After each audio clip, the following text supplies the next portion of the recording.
académica del Centro de Geociencias.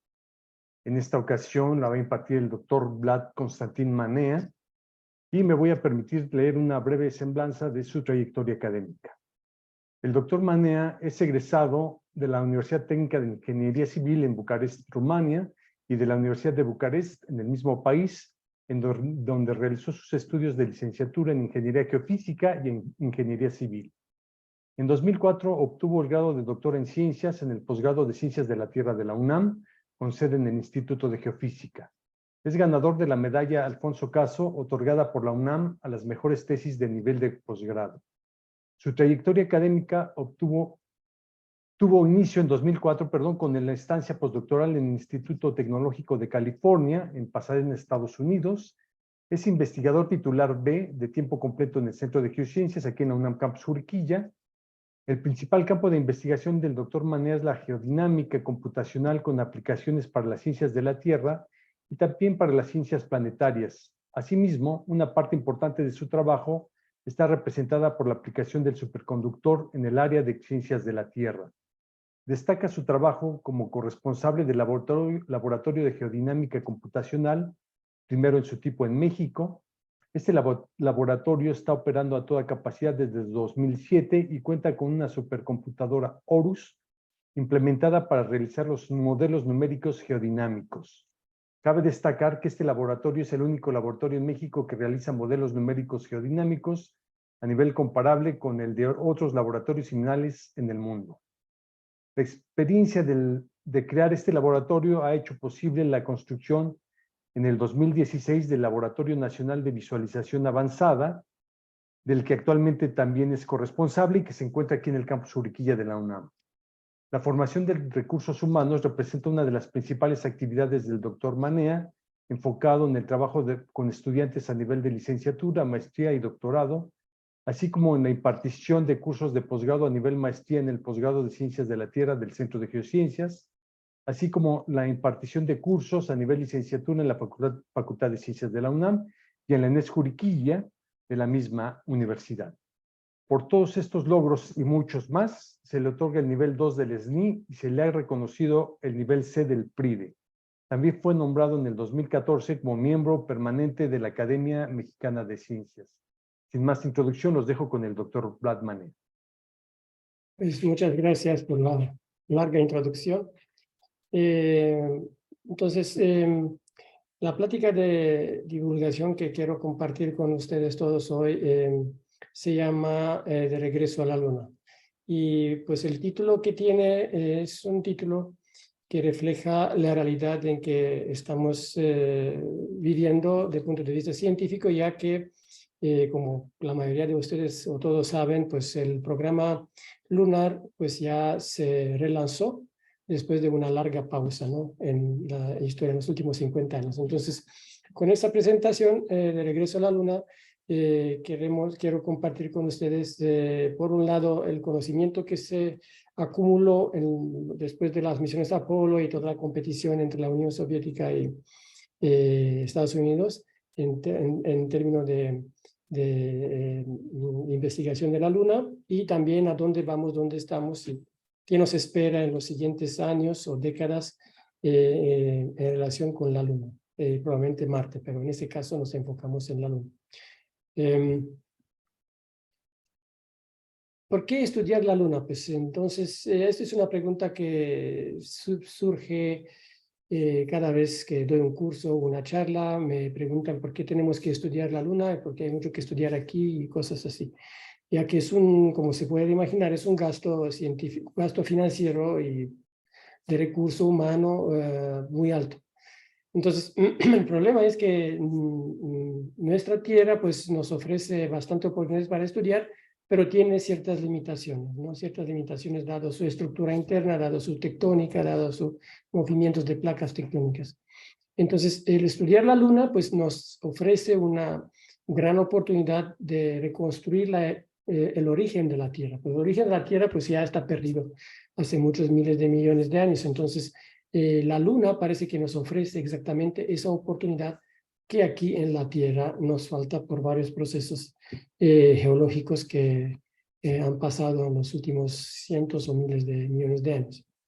Y eso pasa porque, como saben, la Luna tiene un tamaño reducido, aunque es un satélite natural muy grande en comparación con el tamaño de la planeta pariente Tierra, pero no tiene atmósfera. Entonces, la falta de atmósfera, la falta de tectónica de placas, convierte prácticamente la Luna en una cápsula de tiempo geológica. De ahí podemos destapar el conocimiento que no podemos adquirir aquí en la Tierra.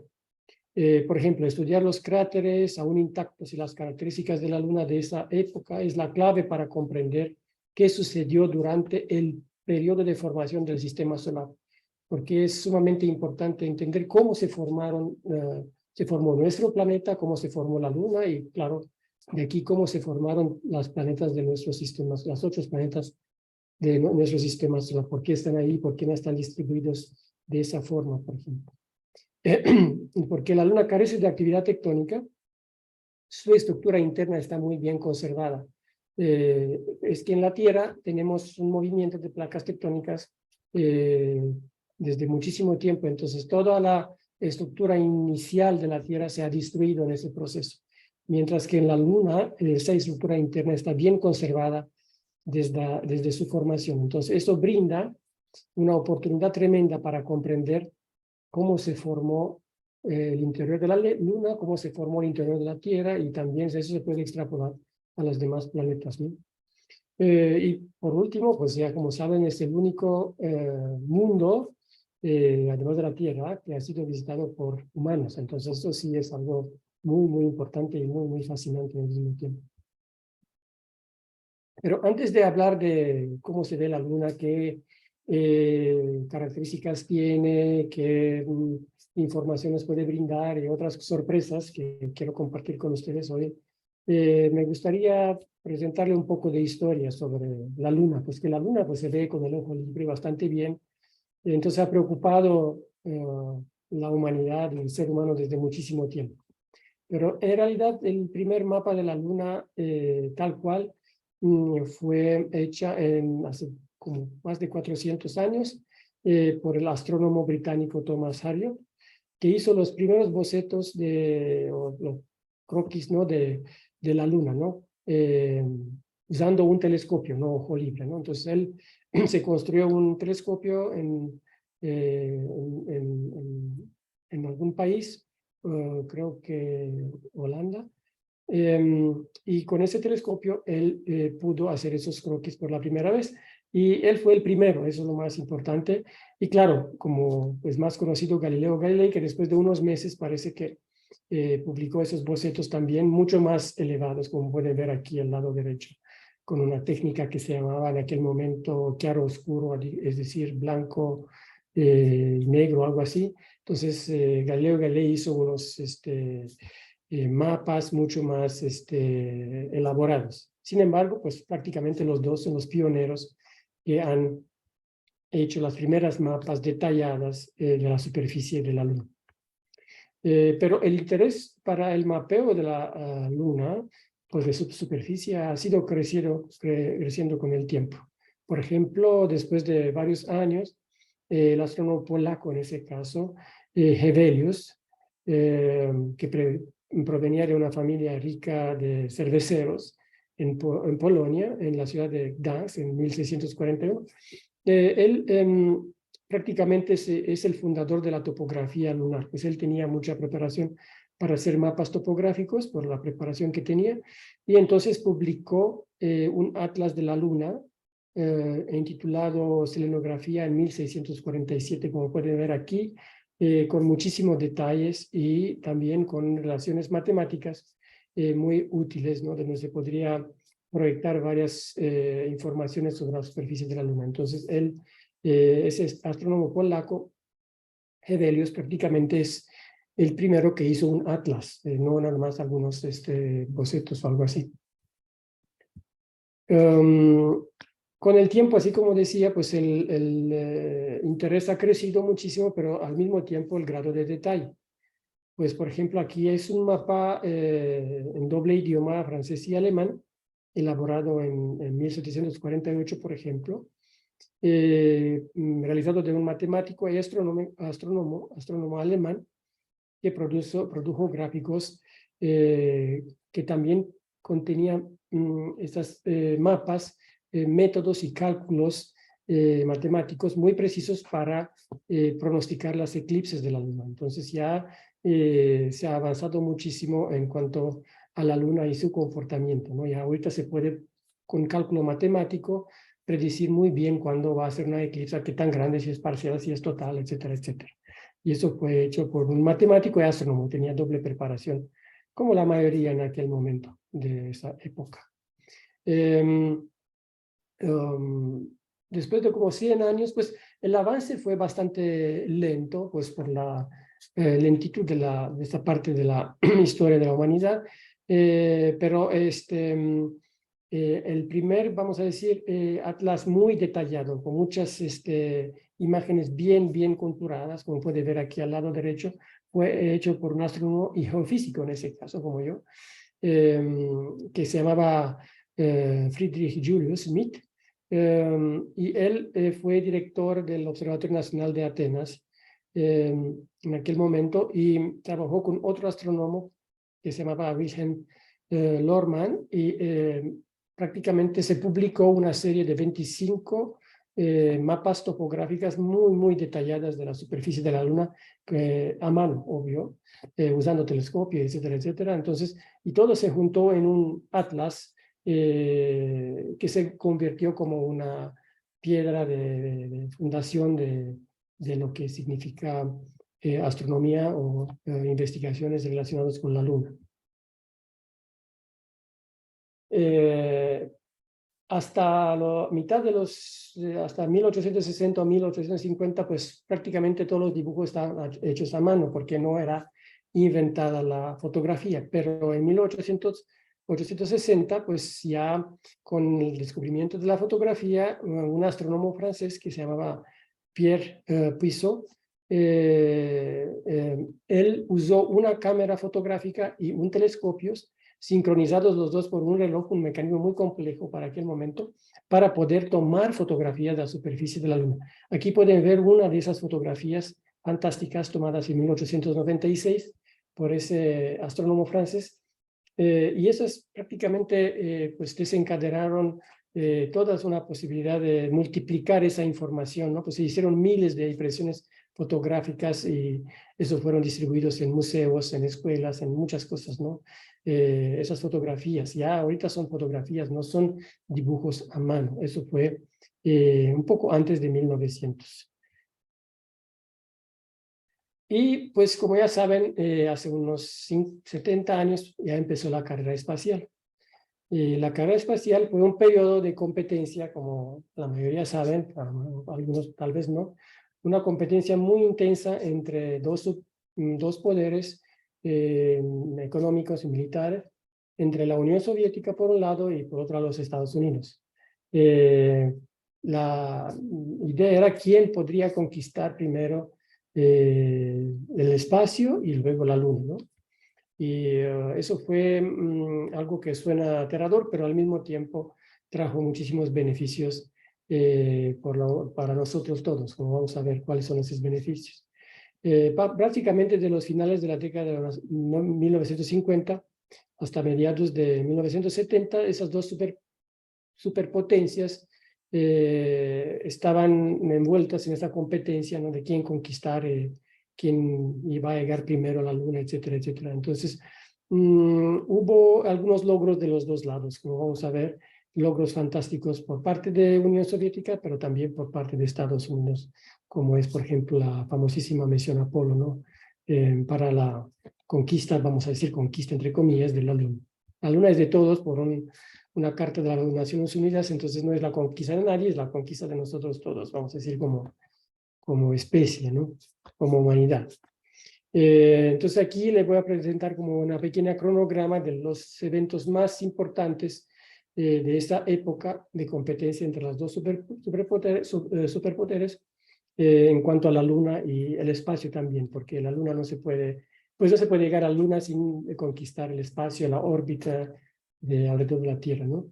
Entonces el 4 de octubre de 1957 fue lanzado con éxito el primer satélite orbital del mundo, y ese satélite se llamaba Sputnik, que en ruso entendí que significa como compañero de viaje, otros amigos me dijeron que significa como esposa, en fin.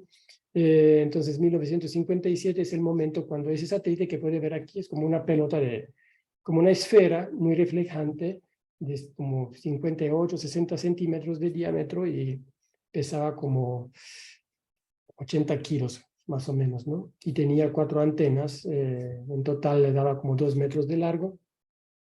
Y ese Sputnik 1, así se llamaba ese satélite, fue lanzado en una órbita baja, y el cohete también es muy importante. Ese cohete que lanzó con éxito ese satélite fue diseñado por el legendario ingeniero soviético de cohetes y naves espaciales, Sergei Korolev. En aquel momento aquí puede ver un dibujo, un esquema del cohete Soyuz que lanzó ese Sputnik 1. Entonces, ese Sputnik 1 dio muchas vueltas, incluso se podría ver con el ojo libre.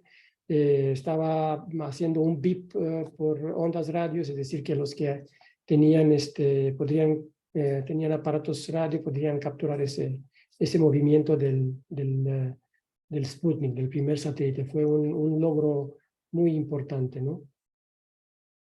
Y poco después, pues lanzaron otro Sputnik, que se llama Sputnik, otro satélite. En ese caso, pues querían ver si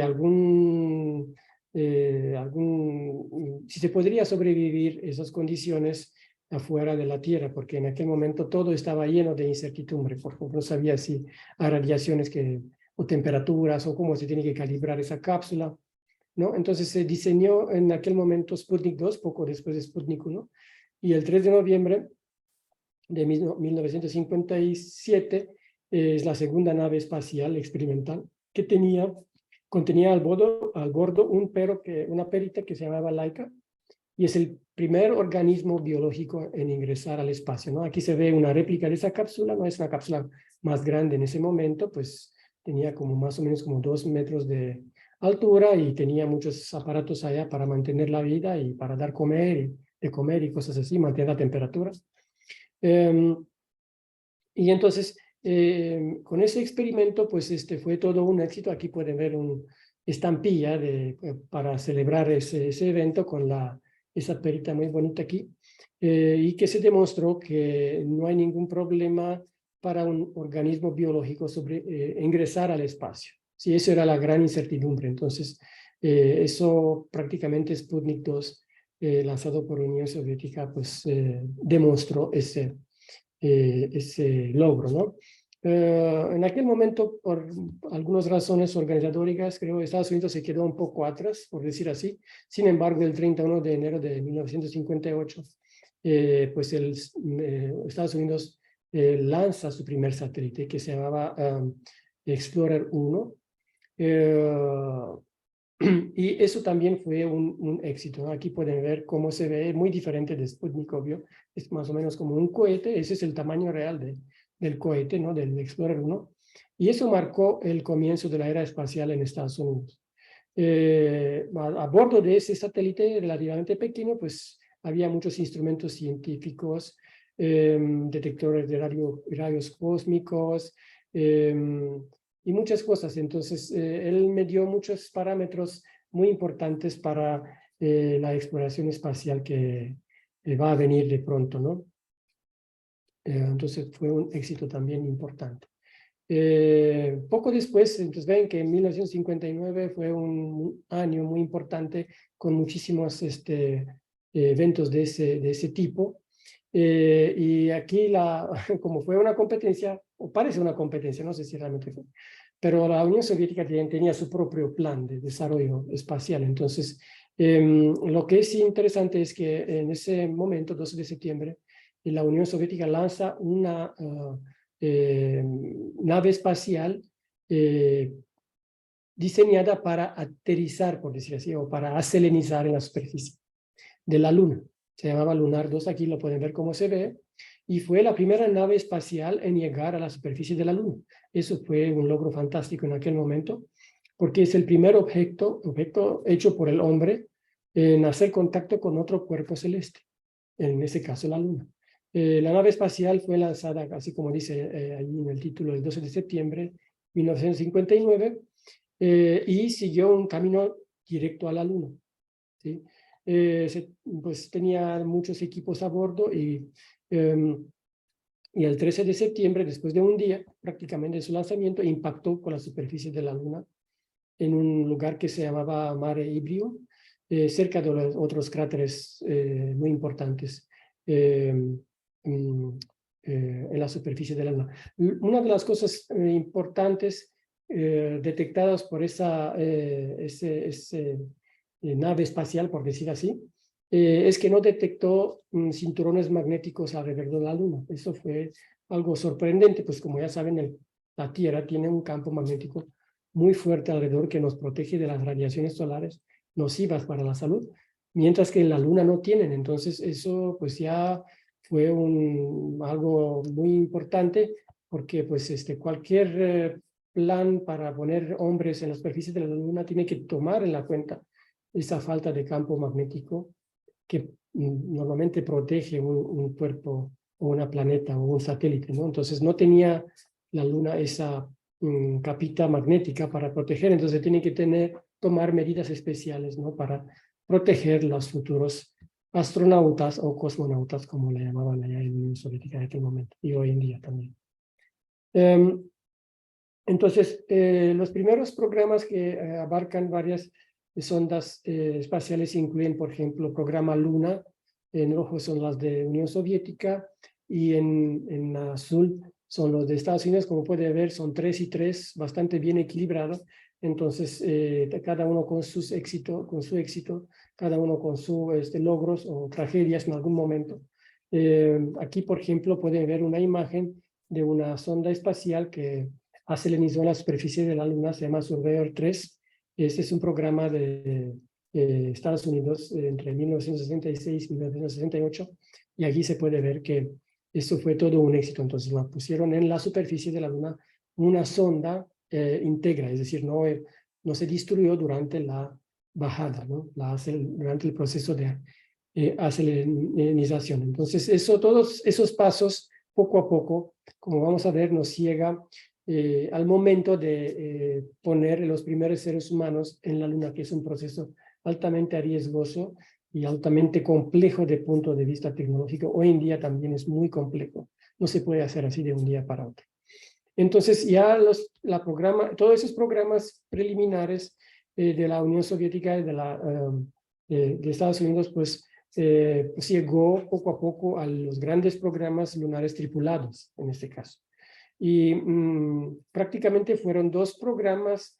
La de Estados Unidos, como ya saben, se llamó Apolo, y la de Rusia no sé cómo se llama, pero también tenían es posible que se llama Sputnik, si no me acuerdo bien, pero también tenían prácticamente las mismas metas, ¿no? Como pueden ver aquí en esas imágenes, se pueden ver, por ejemplo, los cohetes, ese cohete Saturno de Estados Unidos, al lado izquierdo aquí, el lado derecho es el equivalente del cohete, gran cohete, gigante cohete N1 de Unión Soviética, muy semejantes, prácticamente lo mismo como fuerza, como altura, sí, un poquito diferente de la forma, ¿no?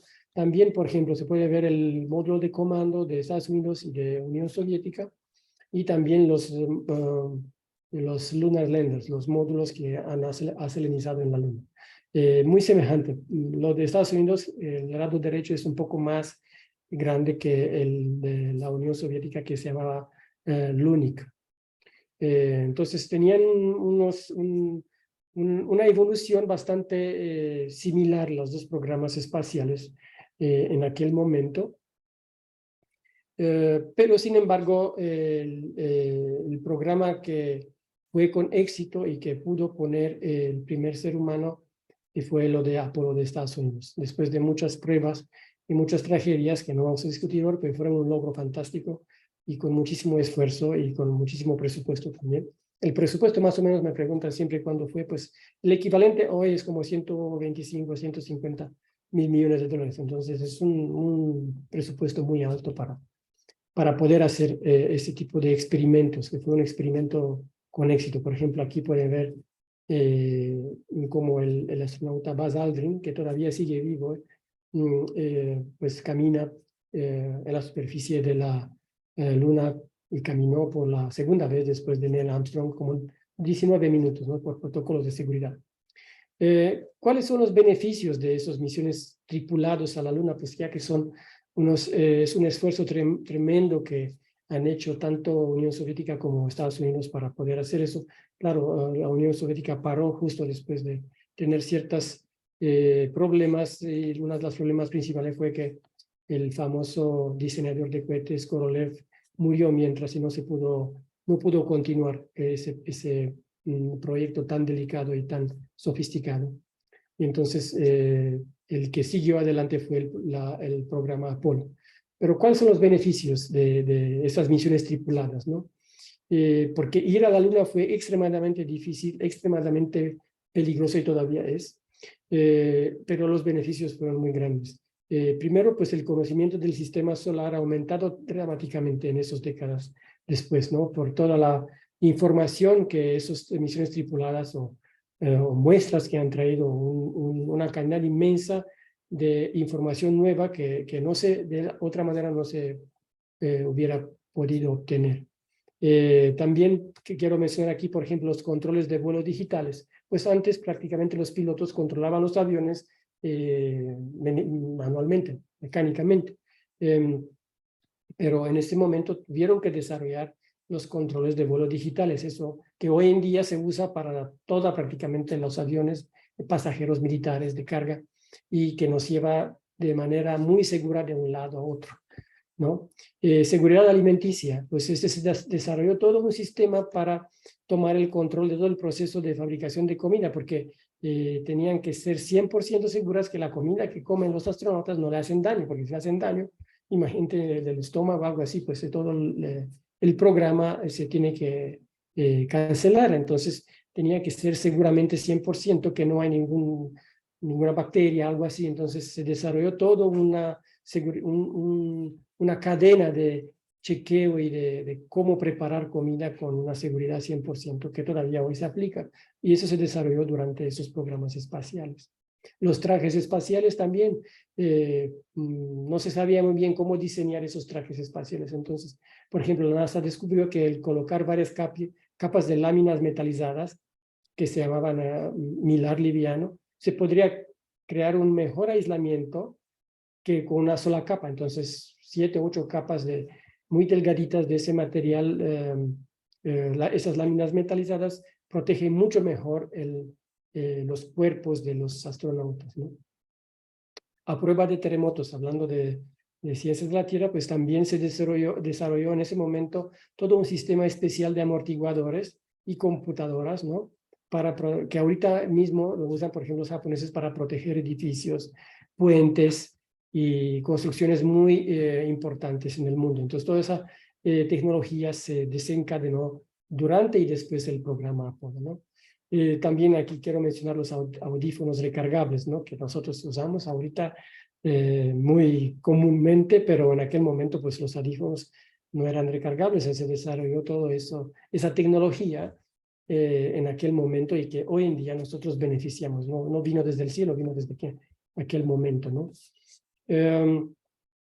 El programa Apolo pues apoyó muchísimo para descifrar de una forma u otra la estructura interna de la Luna, ¿no? Porque pues todo lo que había antes había suposiciones o cálculos muy indirectos con una gran incertidumbre, ¿no? Si tiene núcleo, no tiene núcleo, qué tan grande es el manto o qué tan grande es la corteza y cosas así. Entonces el programa Apolo pues devolvió más de casi 400 kilogramos de pruebas de rocas y suelo lunar a un laboratorio en Houston, allí especialmente diseñado. Una de las cosas que se descubrió y que fue muy sorprendido por todos es que esas rocas son extremadamente antiguos. En esta imagen aquí pueden ver con circulitos esos números 12, 14, 16. Esos son lugares donde fueron las misiones Apolo. Por ejemplo, 11 es la primera misión, 12, 13 fue, como ya saben, es una misión cancelada, 14, 15, 16 y la última 17. Esos son los sitios donde acelerizaron los astronautas de misión Apolo y de ahí colectaron recolectaron esas pruebas.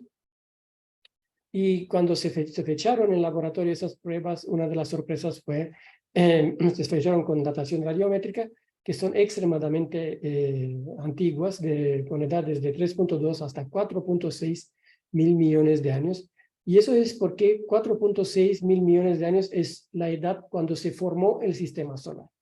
Nuestro sistema solar se formó hace 4.6 mil millones de años y en la superficie de la Luna abundan esas rocas con esa edad, ¿no? En la Tierra, en la superficie, raramente se puede obtener 4.5, 4.4 mil millones de años. Raramente en Australia, en Canadá, en algún cratón, pero en la Luna es muy común. Y casi todas las muestras, todas las rocas muestran evidencia de efectos de procesos de impacto. Eso pues será de esperar, como pueden ver aquí, la superficie está bombardeada por varios impactos de gran magnitud. Pero la misión Apolo 12, después de Apolo 11, pues descubrió un componente geoquímico llamado CREB, como pueden ver aquí, que no tiene equivalente terrestre conocido. Y aquí pueden ver esa roca, ¿no? Y ese CREB es muy importante porque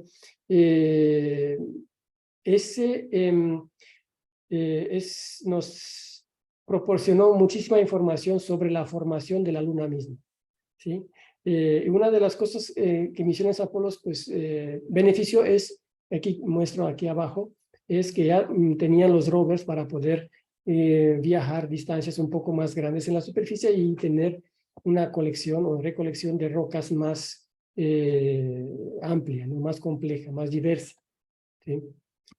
Aquí esa roca se llama la roca Génesis, es una roca muy famosa, recuperada por los astronautas David Scott y James Irwin durante la Apolo 15. Es una roca especial recolectada de las tierras altas. Las tierras altas son lo que se ve en la superficie de la Luna con color más blanquito, ¿no? Y los mares en la Luna, mares entre comillas, es un lugar más oscuro, que vamos a ver qué es eso. Entonces, esa recolección de roca, pues, dio clave para estudiar cómo se formó la Luna, porque pues, nosotros podemos estudiar la Luna, podemos estudiar la Tierra hoy en día, pero hay unas preguntas fundamentales en esos campos de investigación. ¿Cómo se formó la Luna? ¿Cómo se formó la Tierra o otros planetas, ¿no? En este caso, la Luna. ¿Y cómo era la Luna primordial? ¿Cuándo se formó? ¿Cuál es el proceso, no? ¿Se capturó de algún lado? ¿No? ¿Cómo fue, no? Ya que había muchísimas teorías en aquel momento flotando en el aire de que la Luna vino del otro lado, que había un impacto y cosas así. Entonces, analizando esas rocas, pues se llegó a la conclusión de que poco después de la creación de la Luna y la Tierra, pues prácticamente la Luna estaba totalmente fundida, ¿no? Y ese proceso, después de que sea totalmente fundida, pues empezó un proceso de enfriamiento, el espacio está muy frío, y empezó a enfriarse, como pueden ver aquí. Entonces, eso fue una de las primeras conclusiones de que la Luna primordial tuvo que ser como por decir así, una pelota totalmente fundida, ¿no? Incluso en superficie, que poco a poco empezó a enfriarse desde la superficie hacia adentro. Y una vez que sabemos eso, con muchísima precisión y muchísima correctitud científica, pues, sabemos que estaba fundida y el paso siguiente de la lógica es a ver cómo se formó realmente la Luna. Entonces había muchas, como decía, muchas teorías de que vino capturada de algún lado, pero una de las teorías más interesantes era que realmente la Luna se formó después de que la Tierra impactó con un planetoide, se le llama del tamaño del planeta Marte hoy en día, como puede ver aquí en esos momentos, en esas imágenes, impactó con la Tierra y de lo que resultó de ese impacto, pues se formó la Luna y la Tierra así como la vemos, ¿no?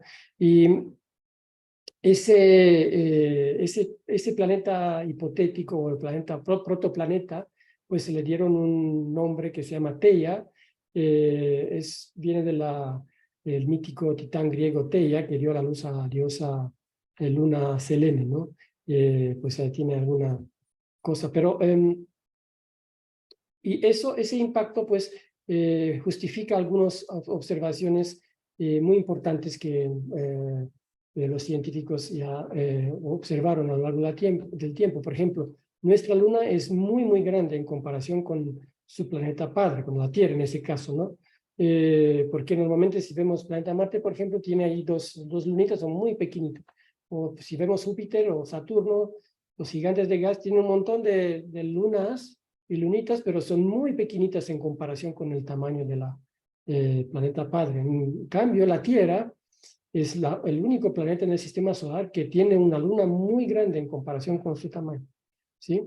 Y también, pues, otra, como ya saben, las misiones Apolo decía, bueno, las rocas lunares son sorprendentemente similares en edad, en edad no, pero en composición con las rocas de la Tierra. Entonces, esa teoría, pues esa es una teoría que se puso a prueba de cálculos matemáticos o simulaciones numéricas muy avanzadas, como puede ver en esa animación. Y en esa animación, pues son unos cálculos que se usan usando recursos muy grandes de cómputo, supercómputo, y muchas semanas o meses de trabajo por grandes equipos de investigadores. Y como puede ver, ese impacto se pudo simular. Entonces, de la teoría a la simulación numérica para ver si se puede validar eso.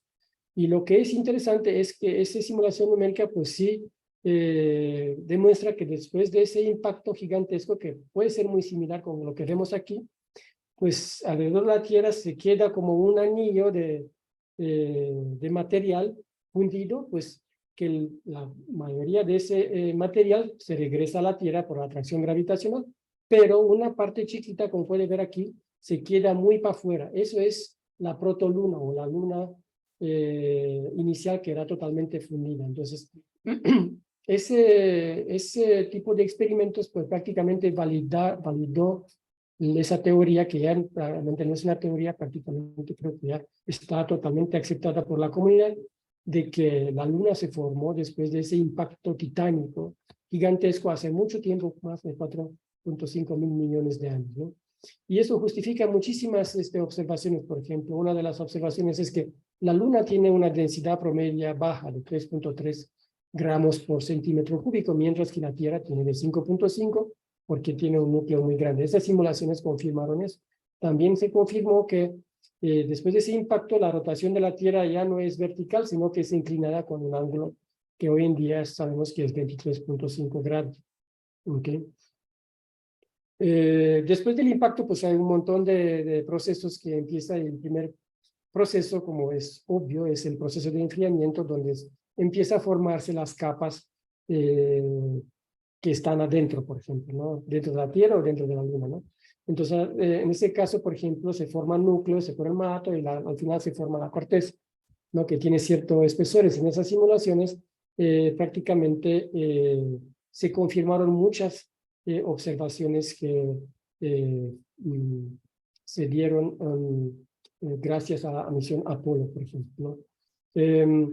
Otra cosa interesante es que la estructura interna de la Luna, por observación, fue hecha trayendo en la superficie de la Luna a unos sismógrafos, ¿no? Entonces, en la Tierra sabemos con mucha precisión la estructura interna porque tenemos muchos terremotos que nos ayuda a descifrar la estructura interna por la propagación de las ondas sísmicas, como pueden ver aquí en esa animación. Tenemos un terremoto que genera ondas sísmicas y capturando con equipos sismómetros en ese caso, estas ondas sísmicas se puede revelar la estructura interna de la Tierra.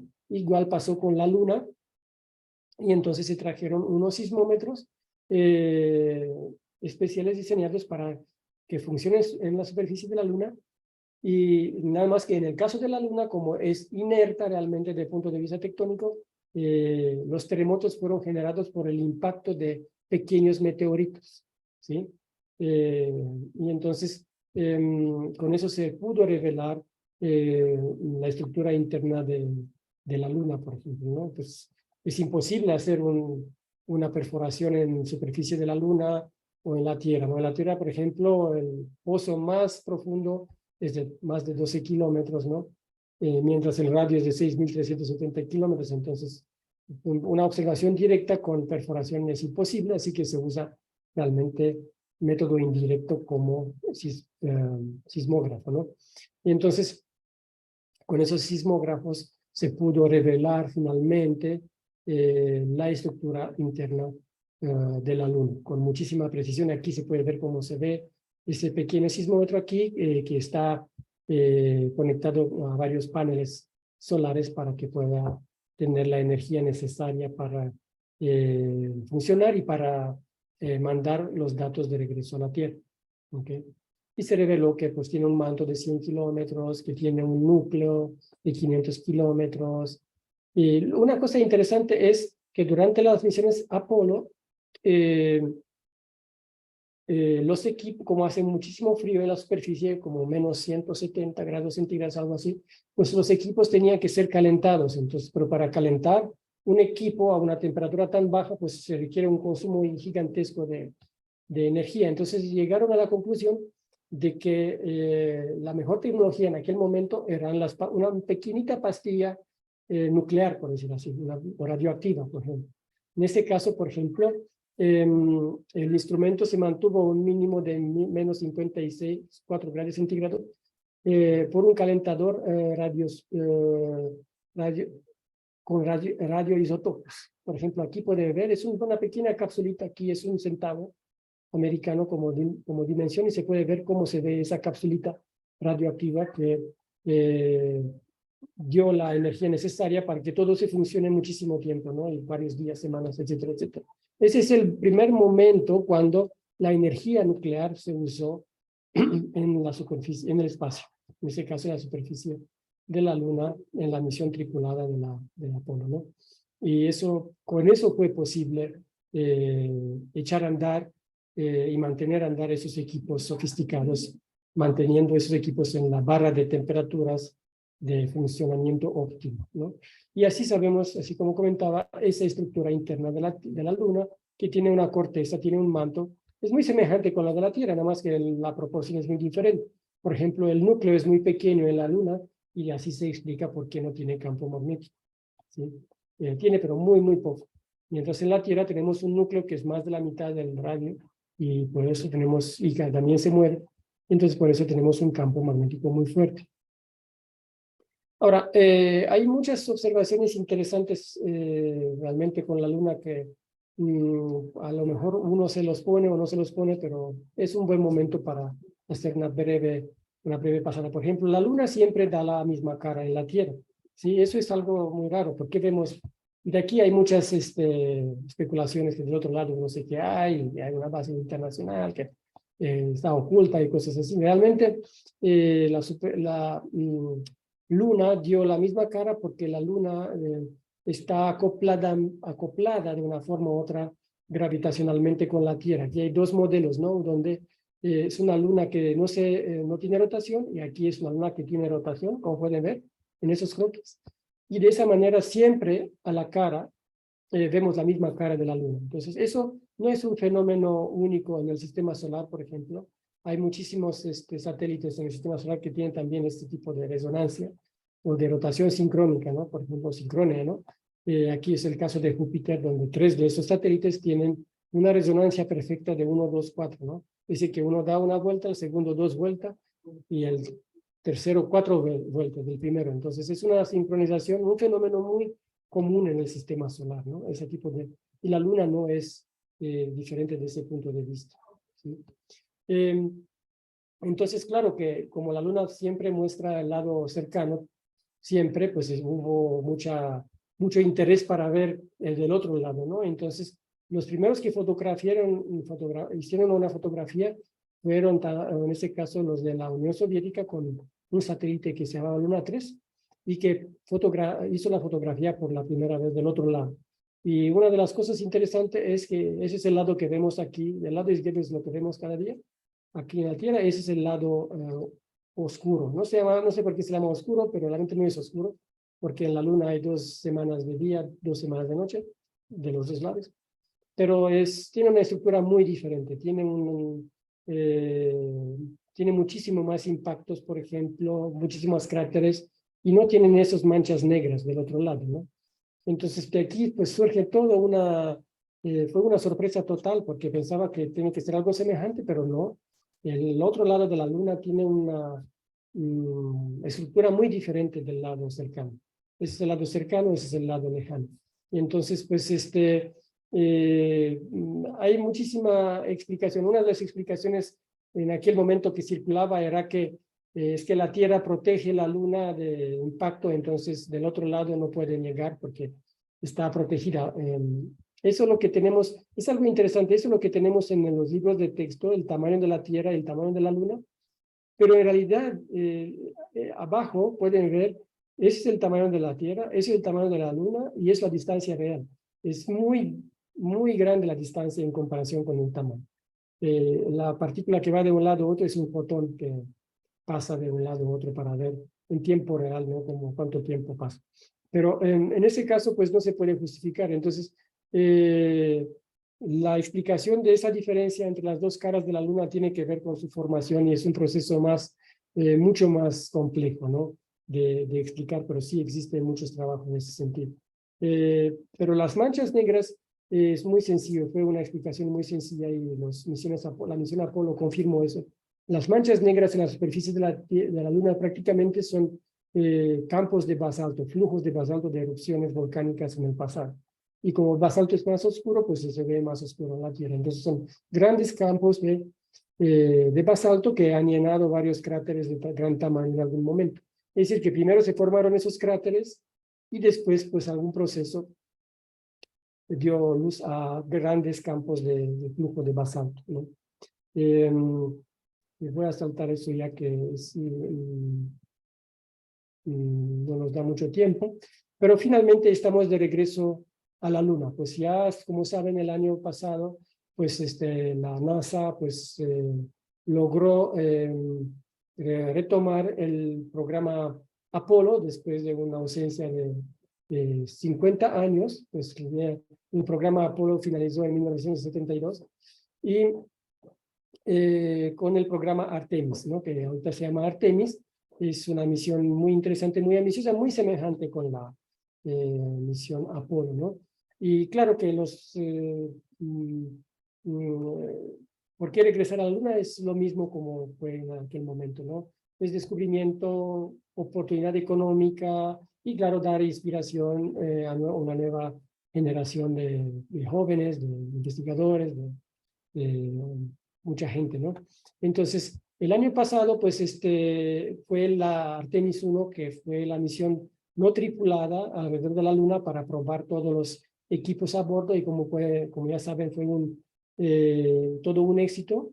Y prácticamente Artemis 1 es el primer paso en la próxima era de exploración humana en la Luna que va a pasar muy probable en los siguientes años. Artemis 1 va a ser seguido por Artemis 2, que es una misión ya tripulada. Ya se conoce la tripulación, la pueden ver aquí. Es una tripulación hecha en ese caso por 4 astronautas, incluso una mujer. Y obtienen el lanzamiento de Artemis 2, que es una misión tripulada alrededor de la Luna, pero no van a selenizar, nada más van a hacer un giro y van a regresar a la Luna para probar todos los equipos. Y está prevista para los finales de noviembre del año siguiente, 2024. Entonces, es una misión sumamente importante para la humanidad y para nosotros todos. Y Artemis 3 es la tercera fase de ese programa y eso se va a hacer con acelenización, donde una misión tripulada, 2 astronautas van a pisar la superficie de la Luna, se van a quedar mucho más tiempo que la vez pasada, una semana o más, y van a recoger rocas. Y en ese caso la diferencia fundamental es que esta misión tripulada va al sur de la Luna. Y eso es porque en el sur de la Luna es muy probable, todas las observaciones apuntan de que existe agua congelada en alguno de esos cráteres. Es uno de esos cráteres que siempre están en sombra, entonces ahí tienen agua. Y agua es muy importante para muchísimas, incluso para fuente de energía, se puede disociar en hidrógeno, oxígeno y se puede tener energía de esa forma. Entonces es sumamente importante, por eso siguiente misión tripulada se va a hacer al polo sur de la Luna, donde es muy probable que van a encontrar en uno de esos cráteres hielo, agua, pues. Entonces eso va a ser muy, muy interesante y muy importante. Pero el regreso a la Luna no la va a hacer, otra vez desencadenó como interés por parte de otras naciones, otros países, ¿no? No van a ser nada más los Estados Unidos que van a llegar ahí, tiene una competencia por parte de China sobre todo y claro, Rusia en ese caso. Por ejemplo, la agencia rusa Roscosmos pues tiene planeado mandar un lander ahí en 2023, de hecho en agosto está programado un lander para poder estudiar la Luna. Esa es una continuidad del viejo programa Luna de la Unión Soviética. También China va muy fuerte y prácticamente ya anunció que hay un plan para poner astronautas en la Luna antes de 2030. Entonces ya pues las cosas se ponen muy serio, ya que los chinos tienen unos logros muy importantes, como pueden ver aquí, pues prácticamente China es la segunda nación que puso su bandera en la Luna después de Estados Unidos el año pasado, ¿no? En 2020, perdón, 23 de noviembre. Entonces, China se convierte ya en un sobrepoder mundial con alto potencial de que va a lograr todas esas metas muy ambiciosas, ¿sí? Pero también otros países, por ejemplo, como India. India también tiene varias misiones lunares con éxito, como pueden ver aquí, y pues piensan continuar con ese plan espacial e incluso, ¿por qué no?, poner el primer hindú en la superficie de la Luna en algún momento en un futuro cercano. También los japoneses, por su agencia JAXA, han tenido varias misiones completadas en la Luna con éxito y varios fracasos recientemente, pero también son muy ambiciosos y piensan poner una pareja, pues una mujer y un hombre. Como pueden ver aquí, esos son dos ya nominalizados astronautas japoneses que piensan pisar la Luna, a lo mejor en un conjunto, en un partenariado estratégico con la NASA y la misión Artemis, ¿no?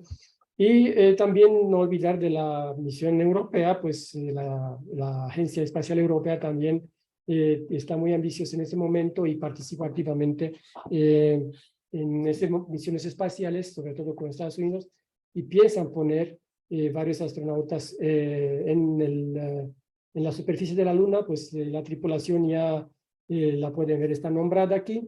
Son varios astronautas europeos que quieren, ya fueron nombrados como parte de la futura tripulación, ¿no?, de la misión Artemis 3 o Artemis 4 quizás en algún momento. De hecho, es interesante que la ESA pues hace una selección de candidatos para astronautas cada 12 o 13 años, ¿no? Prácticamente desde 1978 se han hecho 3 selecciones nada más.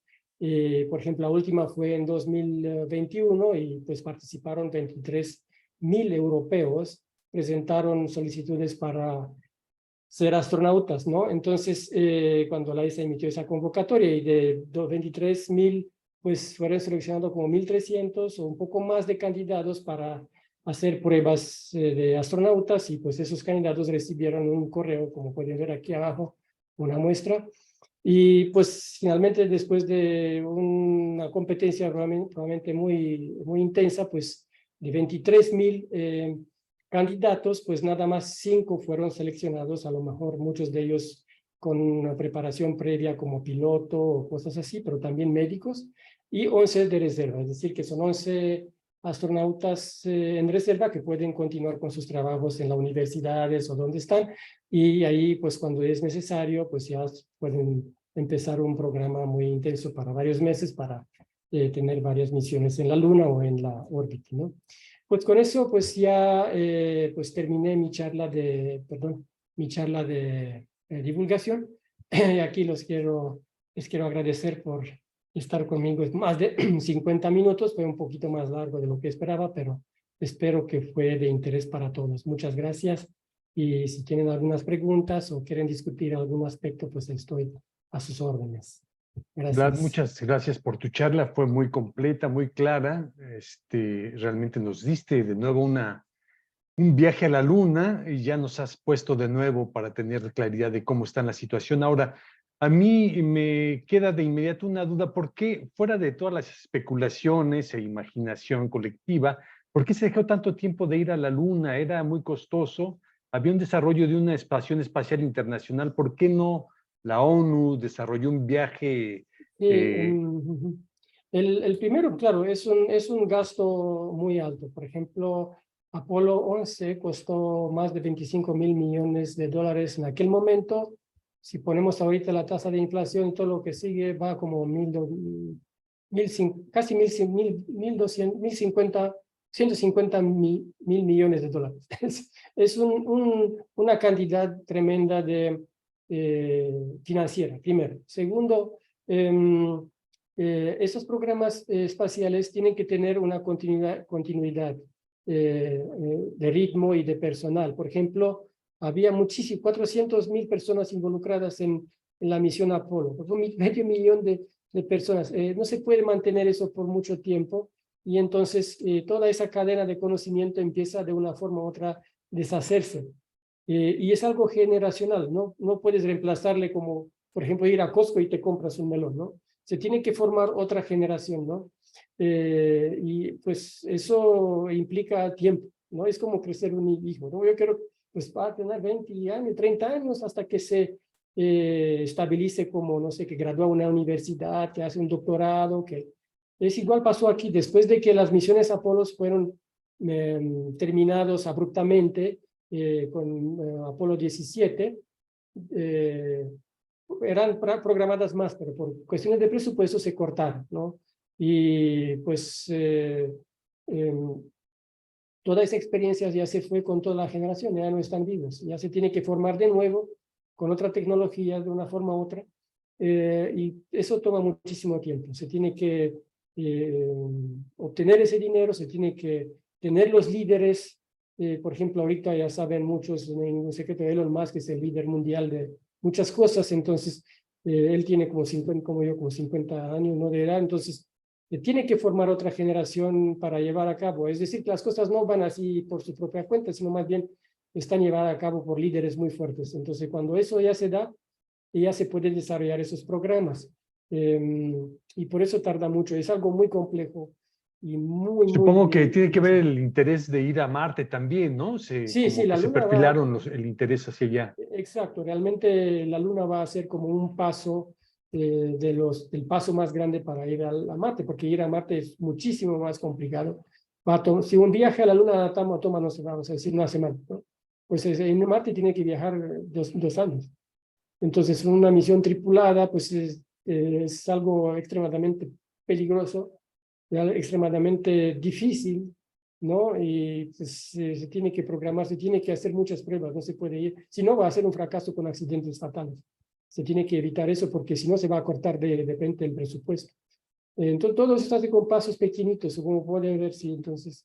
Y hay otros países ahorita que sí muestran interés por cuestiones de, ¿cómo decir?, de recursos minerales allá piensan encontrar muchas cosas que no se encuentran aquí y pueden traer la tierra, no sé, metales raros, algunos gases, muchas cosas que allí a lo mejor el costo va a ser mucho menor y la cantidad muy grande, más grande que aquí en la tierra.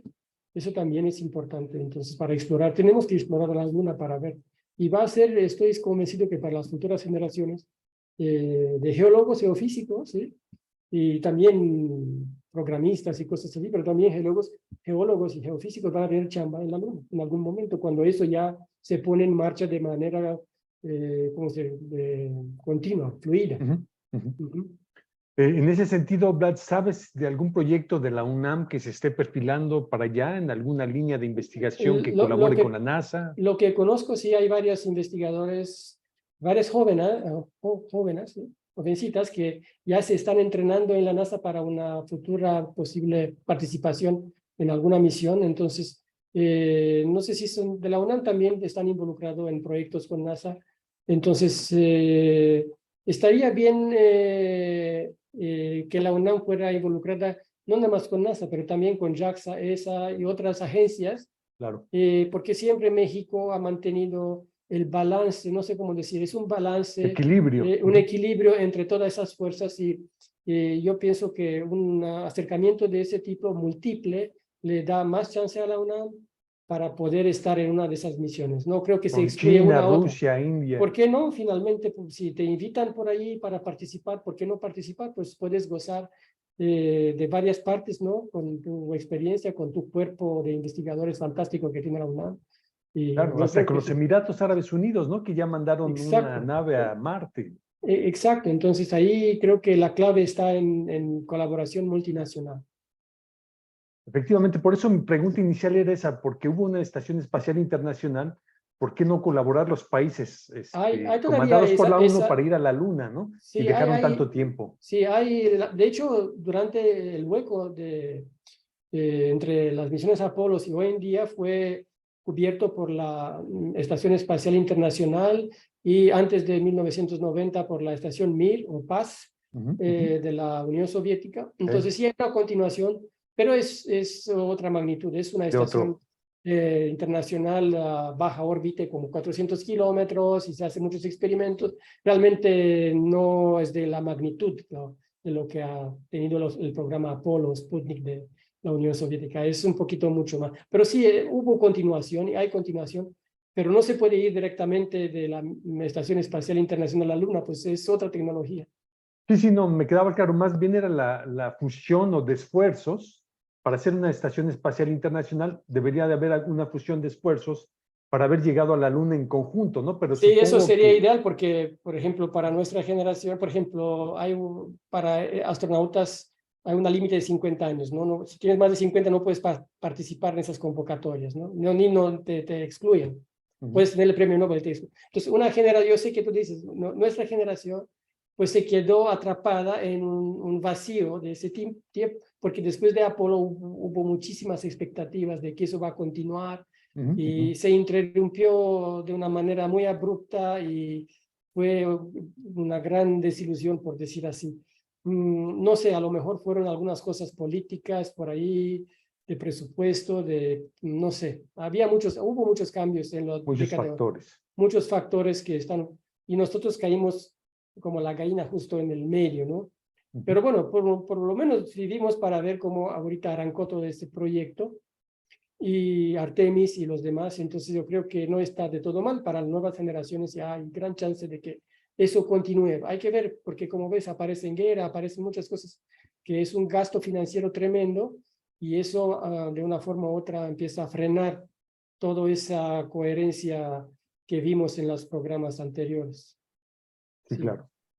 Vlad, pues muchas gracias por la charla, muy interesante. sí, Esperemos que en una próxima nos puedas ir dando más novedades al respecto, porque ha sido sí. muy interesante conocer lo que ha sucedido y lo que va a suceder Sí, con exacto. la Luna, Esperamos un par de años más para ver algunas para cosas y tener otra avances, ¿no? charla de divulgación pues va a ser muy útil y muy informativa para todos. Y muchas Así gracias es.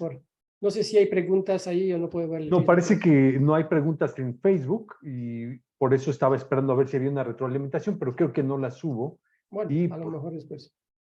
te agradezco mucho, Vlad, por la Sí, gracias. charla y los invitamos a todo el público que nos escuche y nos vea el próximo mes en la próxima charla de divulgación académica del Centro de Geociencias.